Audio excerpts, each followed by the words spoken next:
শান্তি, একটু কেক বেঁচে আছে, খেয়ে নিও। বাহ, এতদিন পরে তো টেস্টি কেক খেতে পারবো।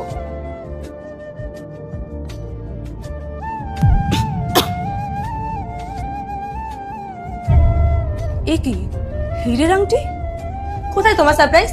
তুমি না শুধু মিথ্যে প্রতিশ্রুতি দিতে পারো, আর কিচ্ছু পারো না তুমি। পায়েল, আমি তোমাকে সত্যি মিথ্যা কথা বলছি না। আমি তোমার জন্য রিং এনেছিলাম। আমি তো তোমাকে সারপ্রাইজ দিতে চেয়েছিলাম, সেই জন্য আমি রিংটা কেকের ভিতরে লুকিয়েছিলাম। আরে বন্ধ করো তোমার এই নাটক। আর কত মিথ্যা বলবে তুমি আমাকে? আরে আমি কেন তোমাকে মিথ্যা কথা বলবো, সত্যি বলছি। আমি ওই রিংটা কেকের ভিতরেই রাখছিলাম। ওই কেকের মধ্যে ছিল, তাই না? ঠিক আছে, এখনই বোঝা যাবে তুমি সত্যি বলছো না মিথ্যে। চলো আমার সাথে। পায়েল, পায়েল, এর মধ্যে রিং আছে, তাই না? এক্ষুনি বোঝা যাবে।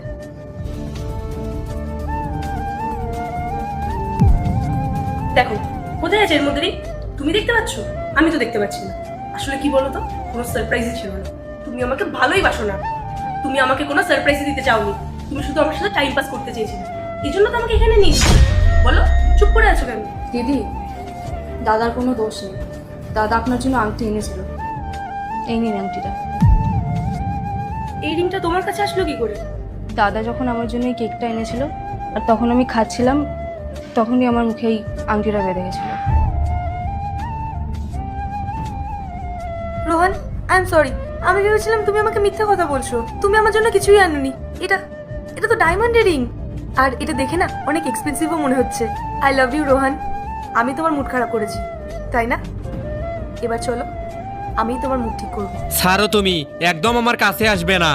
লোভী। এরপর কি হলো সেটা দেখার আগে তুমি যদি এই আল্লাহর দুইটা ছবিকে মন থেকে ভালোবাসো, তাহলে ভিডিওতে লাইক করে চ্যানেলটি সাবস্ক্রাইব করে দাও। আর যদি না ভালোবেসে থাকো, তাহলে কিছু করার দরকার নেই, আর কমেন্টে লিখে যাও আমিন। আর আজ আমি বুঝে গেছি, তুমি আমাকে না, তুমি আমার টাকাকে ভালোবাসো। আর শোনো, এই ঢংগুলো না আর কখনো আমার সামনে করবে না। আর আমার বন্ধু একদম ঠিক বলেছিল তোমার ব্যাপারে। তুমি সত্যি একটা লোভী মেয়ে। আমি তখন ওর কথা বিশ্বাস করিনি। ভাই, তোর গার্লফ্রেন্ড না তোকে ভালোবাসে না, ও শুধু ভালোবাসে তোর টাকাকে। এইসব কি বলছিস তুই? তুই জানিস কত ভালো একটা মেয়ের সম্পর্কে তুই উল্টোপাল্টা কথা বলছিস? ভালো মেয়ে ও না, তোর টাকাটাই চেনে। আজ তোর কাছে টাকা আছে, তাই ও তোর কাছে আছে। কাল তোর থেকেও বেশি টাকাওয়ালা কাউকে হবে, ও তোকে ছেড়ে তার কাছে চলে যাবে। চুপ কর রাহুল, আর একটা উল্টোপাল্টা কথা বলবি না, না হলে আমার থেকে খারাপ আর কেউ হবে না। আরে রোহন শোন, রোহন নেক্সট পার্ট চাইলে কমেন্ট করো।